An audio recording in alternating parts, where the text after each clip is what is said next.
اعوذ باللہ من الشیطان الرجیم بسم اللہ الرحمن الرحیم سامعین و ناظرین کرام، السلام علیکم ورحمۃ اللہ وبرکاتہ۔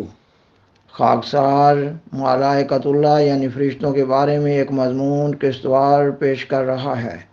یہ مضمون حضرت خلیفۃ المسیح ثانی المصلح الموعود رضی اللہ تعالیٰ عنہ کی ایک تقریر کے حوالہ سے پیش کیا جا رہا ہے۔ آپ نے یہ تقریر 28-29 دسمبر 1920 کو جلسہ سالانہ قادیان کے موقع پر بیان فرمائی۔ ملائکۃ اللہ یعنی فرشتوں کے بارے میں یہ مضمون اسلام کے بنیادی اصول اور ایمانیات میں داخل ہے۔ یہ اس مضمون کی دوسری قسط ہے۔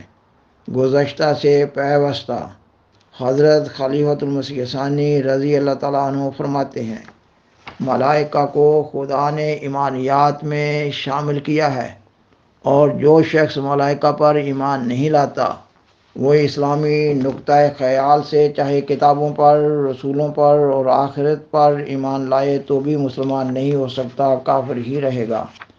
اور جس طرح رسول کریم صلی اللہ علیہ وسلم کا انکار کرنے والا کافر ہوگا، اسی طرح جبرائیل علیہ السلام کا منکر بھی کافر ہوگا، اور جس طرح خدا تعالیٰ کی کتابوں کا انکار کرنے والا کافر ہوگا، اسی طرح ملائکہ کا انکار کرنے والا بھی کافر ہوگا، اور جس طرح حشر و نشر پر ایمان نہ لانے والا کافر ہوگا، اسی طرح فرشتوں کو نہ ماننے والا بھی کافر ہوگا۔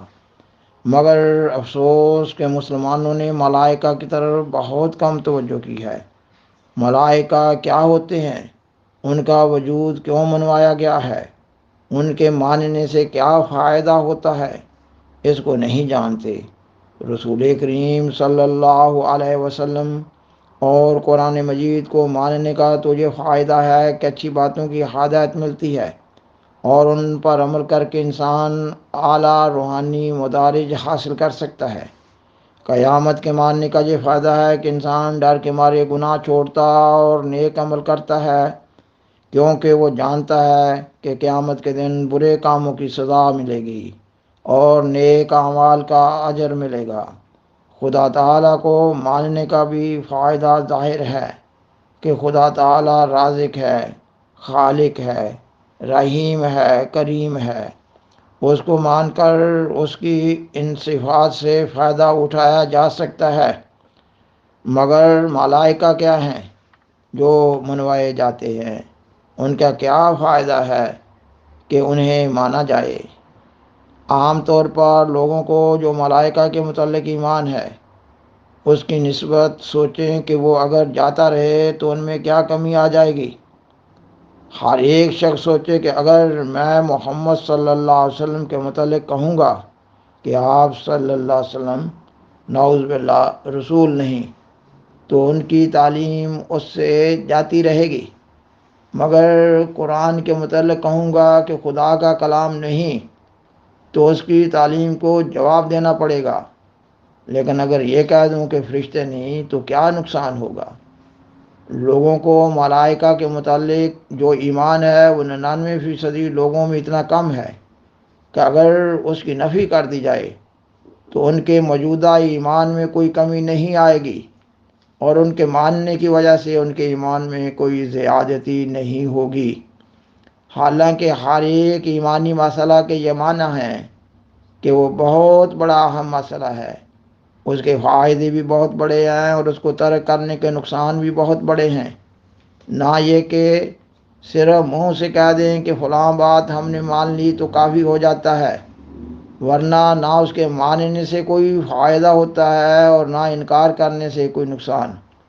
اس طرح تو ہم ہمالیہ پہاڑ پر بھی ایمان لاتے ہیں، مگر چونکہ ہمالیہ پر ایمان لانے سے نہ کوئی نفع ہے اور نہ اس کا انکار کرنے سے نقصان، اس لیے اسے ایمانیات میں داخل نہیں کیا گیا۔ مگر ملائکہ پر ایمان لانے کو ایمانیات میں داخل کیا گیا ہے، پس ضروری ہے کہ ان پر ایمان لانے سے بہت بڑا فائدہ ہو اور نہ ایمان لانے سے نقصان۔ غرض یہ ایک نہایت ضروری سوال ہے کہ فرشتوں کو کیوں مانیں، ان کا ہمارے ساتھ کیا تعلق ہے؟ ان سے ہمیں کیا فائدہ پہنچتا ہے؟ اگر ہمیں ان سے کوئی فائدہ نہیں تو ان پر ایمان لانے کی کیا ضرورت ہے؟ اگر کوئی کہے کہ رسول کریم صلی اللہ علیہ وسلم پر فرشتے تعلیم لائے اس لیے ان پر ایمان لانا چاہیے، تو کہا جا سکتا ہے کہ پھر ہمیں ان سے کیا تعلق؟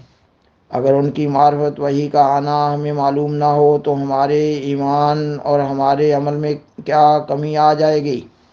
اگر یہی فرض کر لیا جائے کہ اللہ تعالیٰ اپنا کلام بلا واسطہ رسول کریم صلی اللہ علیہ وسلم کے دل پر نازل فرماتا تھا تو اس سے کیا حرج واقع ہوگا؟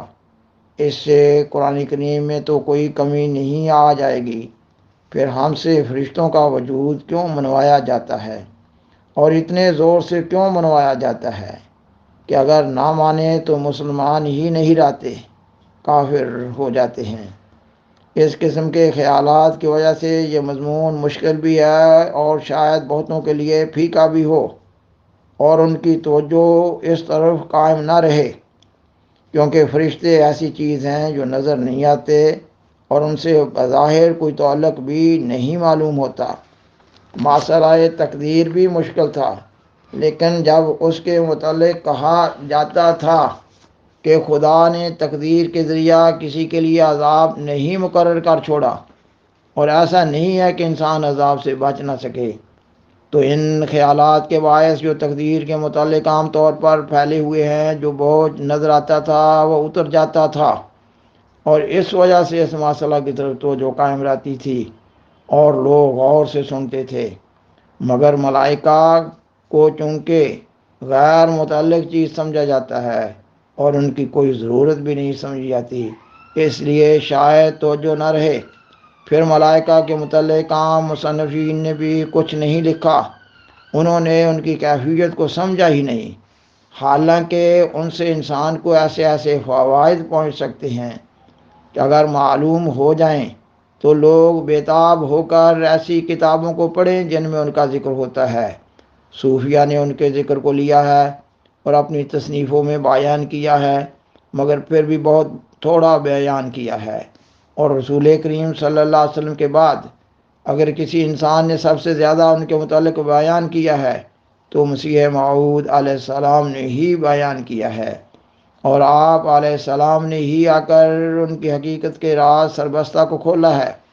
رسول کریم صلی اللہ علیہ وسلم اور مسیح موعود علیہ السلام کے درمیان اور کسی نے نہیں کھولا، قرآن کریم نے ان کی حقیقت کو کھولا ہے۔ یا رسول کریم صلی اللہ علیہ وسلم کے کلمات میں ان کا ذکر ہے، باقی صوفیہ کے کلام میں بھی ان کا ذکر ہے مگر بہت کم، اور دوسرے مصنفین نے تو ان کا ذکر ہی نہیں کیا۔ معمولی باتوں کے متعلق تو انہوں نے 20 قصے بیان کر دیے، مگر ملائکہ کی نسبت اس طرح چپ چاپ گزر گئے کہ گویا یہ کوئی چیز ہی نہیں۔ اس کی وجہ یہی ہے کہ ان کی حقیقت بیان کرنا بہت مشکل کام تھا اور ان میں بیان کرنے کی طاقت نہ تھی۔ لیکن اب چونکہ ایسا زمانہ آ گیا ہے کہ ہر چیز کی حقیقت کو کھول دیا جائے تاکہ کسی کو کسی مسئلہ پر حملہ کرنے کی جرأت نہ رہے، اس لیے خدا تعالیٰ نے ایسے سامان پیدا کر دیے ہیں کہ ملائکہ کی حقیقت سے بھی دنیا آگاہ ہو جائے۔ چند ہی دن ہوئے ایک عاریہ نے بیان کیا کہ مسلمان اسلام سے بدظن ہو رہے ہیں، اور اس کے ثبوت میں یہ بات بھی پیش کی ہے کہ سید امیر علی صاحب نے جو مسلمان ہیں لکھا ہے کہ فرشتے ایک وہمی چیز ہیں، ان کی کوئی حقیقت نہیں ہے۔ اس میں شک نہیں کہ آج کل کے مسلمان کہلانے والوں کے ذہن میں جو فرشتے ہیں وہ وہمی ہی ہیں، کیونکہ انہیں کچھ پتہ نہیں ہے کہ فرشتے کیا ہے، ان پر ایمان لانے کی کیا ضرورت ہے، ان کے کیا فوائد ہیں۔ مگر میں نے جیسا کہ ابھی بتایا ہے، جو بات بھی ایمان میں داخل ہے وہ لغو نہیں ہے بلکہ اس کے بہت بڑے فوائد ہیں، پر چونکہ یہ ایک ایسا مضمون ہے کہ جس سے عام لوگوں کو لگاؤ نہیں، اس لیے اس کی طرف خاص توجہ کی ضرورت ہے۔ نئی تعلیم کی وجہ سے ملائکہ پر بھی اعتراض کیے جاتے ہیں، مگر ہم اللہ تعالیٰ کے فضل سے ان کو ثابت کر سکتے ہیں اور اسی طرح ثابت کر سکتے ہیں جس طرح اور بہت سی چیزوں کو ثابت کیا جاتا ہے جو نظر سے غائب ہوتی ہیں، اور ہم ملائکہ کے متعلق ایسے ثبوت دے سکتے ہیں کہ ہر شخص ان کو سمجھ سکتا ہے، بشرطے کہ تعصب کی پٹی اس کی آنکھوں پر نہ بندھی ہو۔ سامعین و ناظرین کرام، یہ مضمون ابھی جاری ہے۔ بالآخر درخواست ہے کہ برائے مہربانی اس پروگرام کو دوسروں سے شیئر کریں اور عذرائے کرم اس چینل کو سبسکرائب کریں۔ جزاکم اللہ تعالی احسن الجزا، والسلام علیکم ورحمۃ اللہ وبرکاتہ۔ شکریہ۔